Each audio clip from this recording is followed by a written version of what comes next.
Revelación de los detalles de la trama de una historia.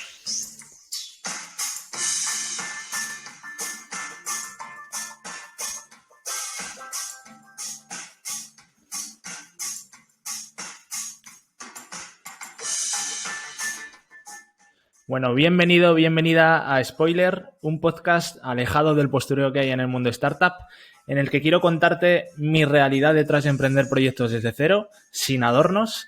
Así que si crees que esto va contigo, no te muevas porque no te lo pierdas.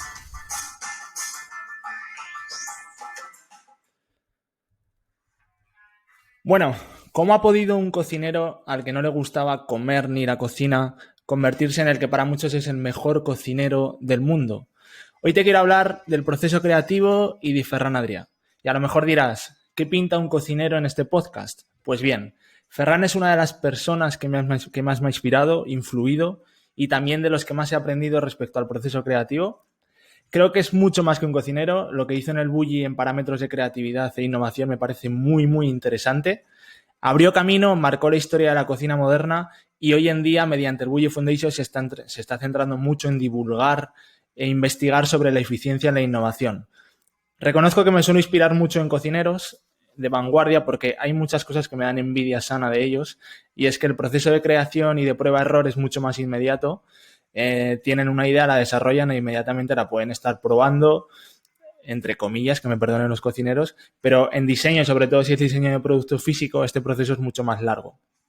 Pues bien, ¿qué es esto del proceso creativo? ¿Cuáles han sido los secretos de Ferran Adrià y el Bulli para llegar a esto? Pues de todo esto quiero hablarte hoy.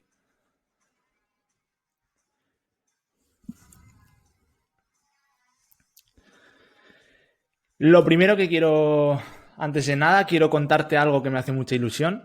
El sábado por la mañana, bueno, lo primero es que tengo micrófono nuevo, lo podrás ver aquí para que mi maravillosa voz penetre en tus tímpanos. Y bueno, lo otro es que el sábado por la mañana me llegó un email en el que me informaron de que estamos en el puesto 35 de la categoría emprendimiento de Apple Podcast, lo cual es una categoría con mucha competencia y un porrón de podcasts, así que te lo juro que estoy flipando. No imaginaba que íbamos a llegar a estos niveles, ni mucho menos. Si en realidad tengo una voz de mierda y para nada me considero un buen comunicador. Así que, en fin, que mil gracias por esto, porque es gracias a ti, y que ya puedo seguir currando duro para que sigas escuchando esto cada semana. Así que vamos a ello. Hoy vamos a hablar, como te digo, del proceso creativo.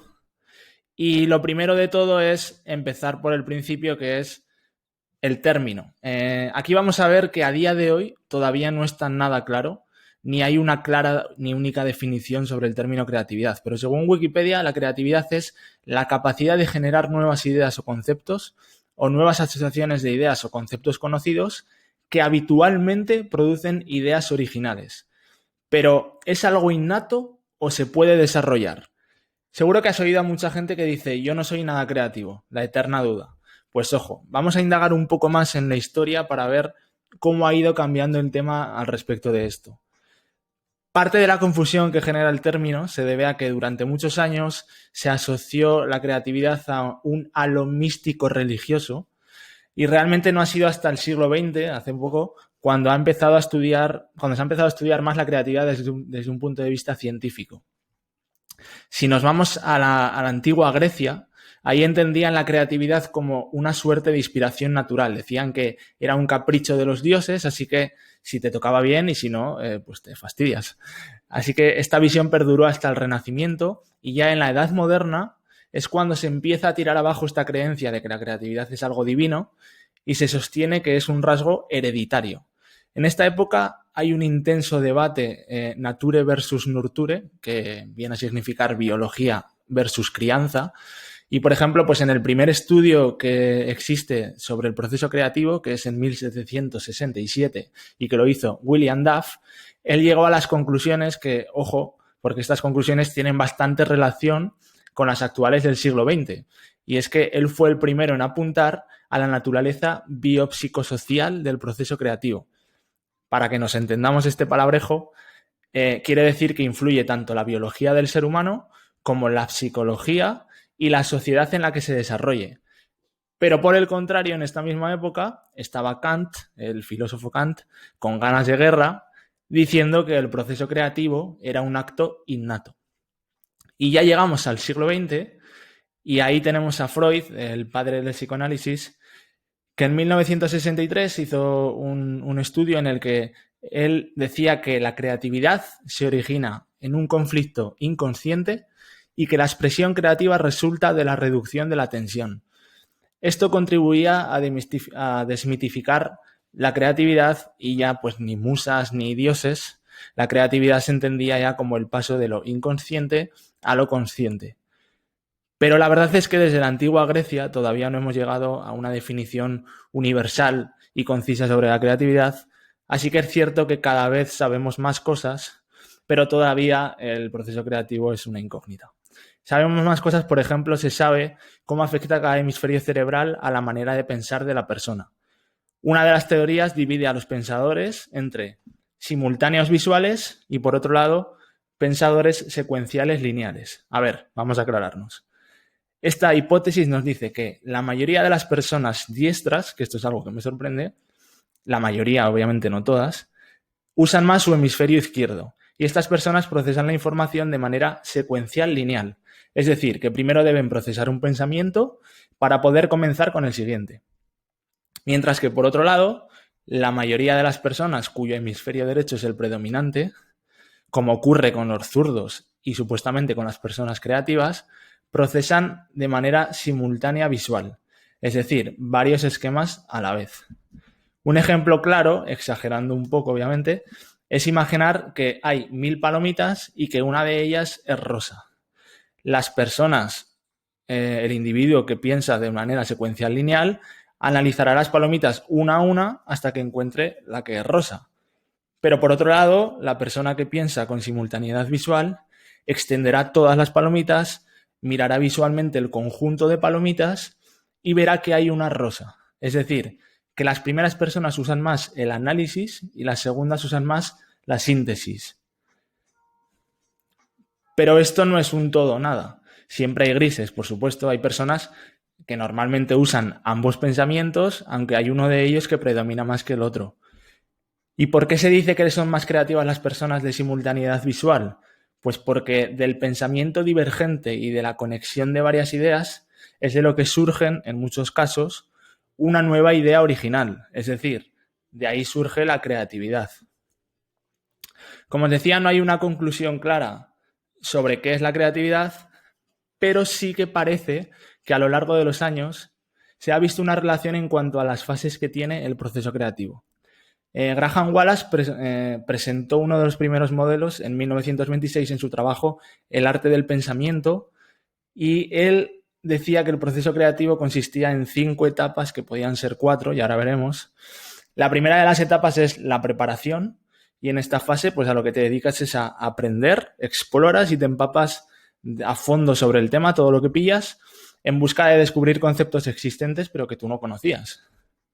Después llega la segunda fase, que es la incubación, y ya en esta fase lo que haces es interiorizar el problema en el hemisferio derecho y lo analizas desde diferentes ángulos. Después está la fase 3, que a veces se engloba conjuntamente con la fase 4.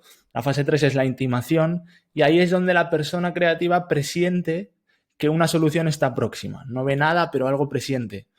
Para ello, muchos afirman que es necesario en esta fase alejarte del problema, ya que en esta fase se trabaja normalmente con el subconsciente. Y después llega la fase de iluminación, que ahí es cuando en algún momento esa idea creativa salta del procesamiento interior al consciente. Y por último tenemos la fase de verificación, que es cuando te toca apretar el culo, lanzar la idea al mundo y recibir feedback, y ahí es cuando realmente la idea es verificada. Si os digo la verdad, técnicas creativas, por supuesto que hay miles y cada uno tiene las suyas propias y le funcionan mejor, pero sí que es cierto que si yo lo analizo, siempre, al menos en mi caso, se cumple bastante fielmente estas etapas. No sé si a ti te pasa lo mismo, déjamelo en comentarios y así lo debatimos. Y suscríbete, anda, si te gusta, que es gratis y así hacemos que crezca este canal. Bueno, ahora vamos a hablar en concreto del proceso creativo basado en la figura de Ferran Adrià y el Bulli. Es una de las personas, obviamente, que ha llevado por bandera todo el tema de la creatividad y que más provecho le han sacado sin duda. Consiguieron algo histórico, porque en el siglo XX pues, había reinado la Nouvelle Cuisine en el mundo y Ferran y su equipo rompieron con esta hegemonía, cambiando la manera de entender la cocina y abriendo muchos caminos en la cocina que hoy entendemos como cocina de vanguardia. Pero ¿sabías que Ferran no tenía una vocación de ser cocinero?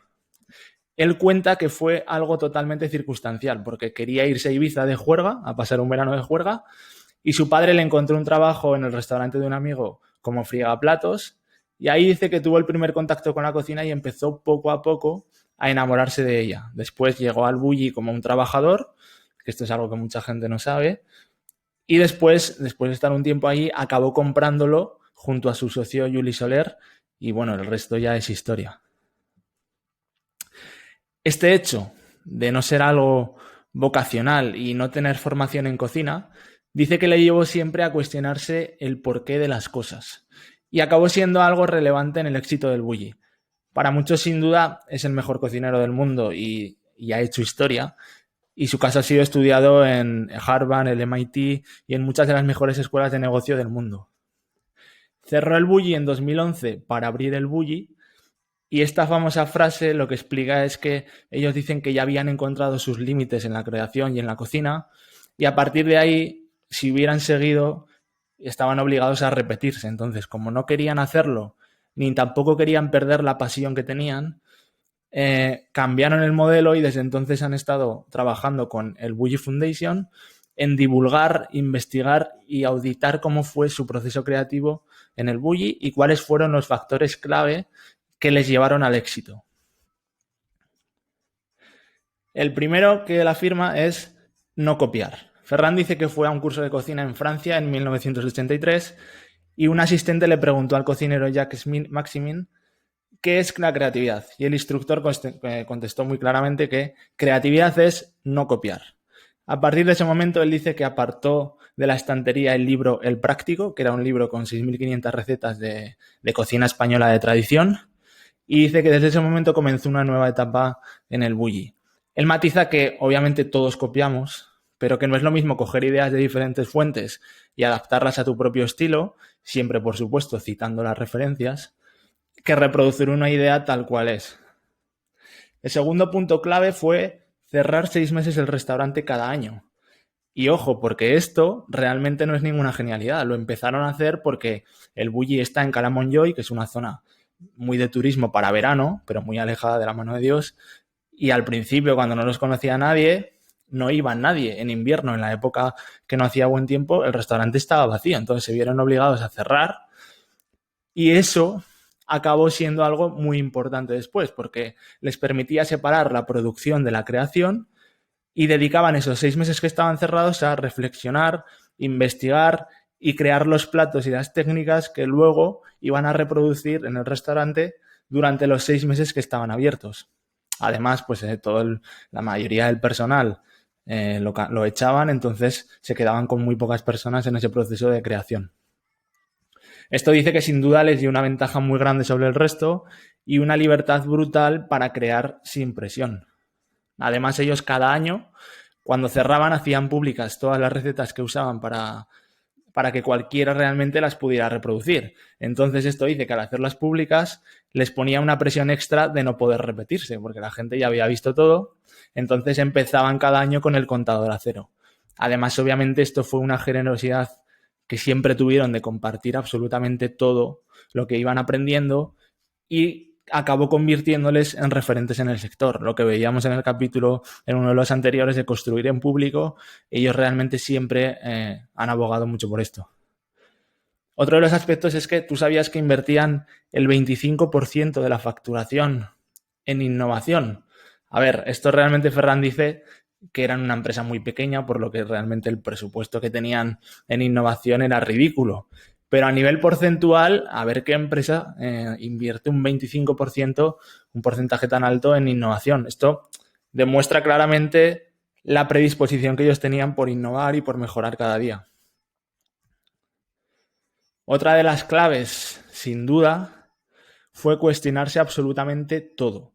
Por ejemplo, ellos decían, ¿por qué el vino solo puede servirse en una copa? ¿Qué sucede si lo sirvo en un plato? Entonces, ¿el vino es una bebida o el vino es una salsa? ¿Qué pasaría si... Esta pregunta de qué pasaría si les llevó a hacerse las preguntas correctas, que en muchos casos de ahí salieron innovaciones muy trascendentales, como por ejemplo, ellos fueron los primeros en romper con el clásico menú de primer y segundo plato e introdujeron el que hoy es tan famoso menú degustación. Además, por ejemplo, fueron los primeros en retirar el pan como complemento de la cocina. Por otro lado, el hacerse tantas preguntas les obligaba a buscar respuestas y eso les permitía aprender y obtener cada vez más conocimiento en la cocina. Así que el conocimiento es un factor clave para innovar y esto lo veremos más adelante también. Conocer la tradición es el primer paso para la revolución. Como decía Ferran, para deconstruir una tortilla de patata, primero tienes que saber hacer la mejor tortilla de patata del mundo. Otra de las cosas importantes que les hicieron llegar hasta ahí fue el hacer surgir un caos ordenado. Y me explico esto. Ellos fomentaban diferentes técnicas creativas dentro del bulli. Una de ellas era, por ejemplo, la adaptación, que consistía en coger platos existentes, muchas veces platos tradicionales, y adaptarlos a las nuevas técnicas que ellos estaban desarrollando en ese momento. De ahí, por ejemplo, nació la famosa deconstrucción de la cocina. Por otro lado estaba la asociación, que lo que hacían ellos era mezclar diferentes cosas muy dispares y de ahí tienen toda su etapa de desarrollo de platos con el mundo de los dulces y los salados. Y otra cosa que hacían era la inspiración, que consistía en distraerse en otros pensamientos. ¿Qué hacían ellos, por ejemplo? Pues viajar a otras culturas, viajaban mucho a culturas con mucho contraste, como por ejemplo en Japón descubrieron grandes cosas, etcétera. También cada año cambiaban la mayor parte del equipo, todos eran nuevos, traían equipo de todo el mundo, de diferentes idiomas, diferentes culturas. También les gustaba mucho establecer relaciones fuertes con figuras de otras disciplinas, como por ejemplo pintores, diseñadores industriales, arquitectos, para conocer cuáles eran sus métodos de trabajo, sus métodos creativos y aprender de otras disciplinas diferentes y poderla adaptar a las suyas. Otra técnica interesante es la de ponerse ciertas limitaciones. Por ejemplo, una de las cosas que ellos dicen es, si yo pongo como objetivo crear cosas que solo puedan ser redondas, acabaré descubriendo nuevos platos de la necesidad de encontrar ideas bajo este parámetro tan concreto. Por último, auditaban su proceso creativo constantemente, como he dicho antes, ¿no? Entonces, al fin y al cabo, esto no dejaba de ser una vez tras otra, cuestionarse lo que habían hecho el día anterior, el mes anterior o el año anterior, no para machacarse, sino con el objetivo de mejorar y ver dónde habían fallado, en qué podían mejorar, cómo podían mejorarlo y no repetirse, ¿no? Y mejorar cada día. Entonces, ellos lo que sí que hacían era, de forma muy minuciosa, documentaban absolutamente todo, fotografiaban todos los platos y documentaban todas las técnicas y todo el proceso que les había llevado a lograrlo. Entonces, tanta ha sido esa su obsesión por documentar absolutamente todo e intentar comprender lo que hacían, que se dieron cuenta de que habían generado un método de investigación llamado método Sapiens, que de la misma forma que a ellos les servía para la cocina, podía servir para comprender cualquier otro ámbito de estudio. Entonces, tú podías comprender desde un producto físico hasta un proyecto, hasta una empresa o todo un sector con este método. Obviamente, cuanta mayor sea la envergadura del proyecto, más complejo será comprenderlo y más complejo será el proyecto que vas a abordar.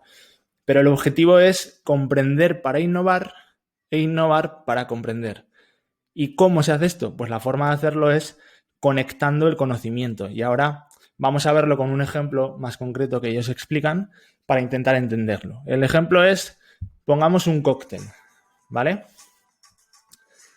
Primero hay que delimitar el campo de estudio.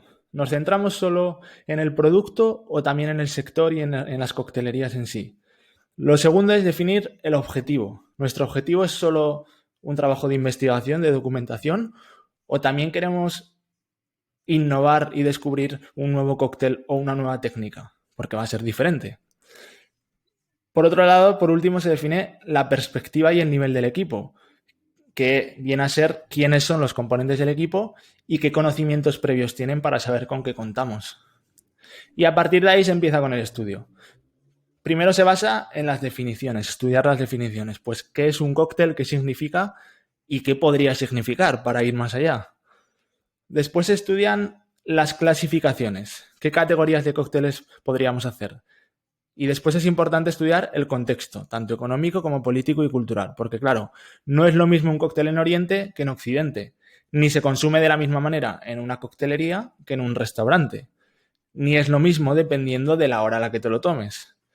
Así que después se pasa a estudiar el funcionamiento, las tareas que hay detrás de ese cóctel, desde comprar los ingredientes hasta hacerlo, tomarlo, etcétera. Y esas tareas a su vez implican unos procesos de trabajo que a su vez implican unos líderes que guían en estos procesos y utilizan unos recursos como ingredientes, cocteleras y demás utensilios. Pues bien, todo esto, todo bien documentado, al final influye en el resultado y de ello va a depender la calidad del cóctel o la sostenibilidad del negocio. O sea que si lo conocemos bien, tocando diferentes patas, podremos mejorar este resultado. Pero además de todo esto, hay un último paso que influye en el resultado, que es la experiencia del destinatario. No será lo mismo dependiendo del conocimiento previo que tenga el cliente y de la experiencia que viva desde que entra en la coctelería hasta que se va. Y por último están las consecuencias externas, claro. Porque imagínate que se pone de moda el beber gin tonics, esto es algo externo que no depende de nosotros, pero que también nos va a influir.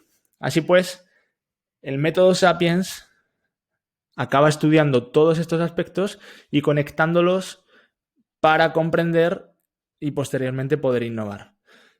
Si te digo la verdad, yo después de conocer a Ferran es cuando empecé a darle más valor a todo esto, porque por ejemplo, una anécdota es que yo por ejemplo recuerdo que en la carrera no valoraba nada la asignatura de historia del diseño. Realmente me parecía un tostón y no le veía tanta importancia. A lo mejor también influía la forma en la que la daban, que no era del todo divertida, pero yo pensaba, ¿para qué quiero conocer lo que hacían en el Renacimiento si yo lo que quiero es diseñar productos nuevos? En fin, así de tonto era yo, pero posteriormente me he interesado mucho más por mi cuenta y he vuelto a estudiar muchos temas que me han ayudado a comprender muchos conceptos de diseño que luego son útiles. Así que bueno, pues gracias Ferran Adrià porque me abrió los ojos en este sentido. Y bueno, pues a día de hoy Ferran está abriendo otra vez el Bulli en su ubicación original, no como restaurante, sino él lo describe algo así raro como un centro de innovación en base a la eficiencia en la innovación, un centro de investigación en base a la eficiencia en innovación. Además, según cuenta, su idea pronto va a ser abrir uno de los mayores museos de gastronomía en todo el mundo, en el que podrás ver la auditoría de todo su proceso creativo que siguieron en el Bulli y que, por cierto, está en Cala Montjuïc, que está muy cerca de la cala donde está la casa de Dalí. O sea que se va a crear una ruta ahí en torno a la creatividad y la creación bastante interesante y podremos hacerla. Y ahora te pregunto yo a ti, ¿te gusta la figura de Ferran Adrià? ¿Qué te parece todo lo que hicieron en el Bulli? Así que tanto si te gusta como si no, déjamelo en comentarios, que así yo me entero y también pues se abre debate y seguro que se generan ideas interesantes. Sobre todo, pues comparte este vídeo con tus amigos o quien sea para que podamos crecer. Y si no lo has hecho, pues suscríbete, que es gratis. Y así pues no te pierdes los siguientes capítulos. También te recuerdo que en mi web tienes el podcast y todas las notas del capítulo con todos los links de libros y cosas interesantes que voy recopilando para cada capítulo. Y te puedes suscribir a la newsletter y así pues yo te aviso cada vez que tenga algo nuevo que contarte o que tenga algún avance en mis proyectos. Y nada, que mil gracias siempre por escucharme, por verme y que no te lo pierdas porque nos vamos a ver muy pronto. Así que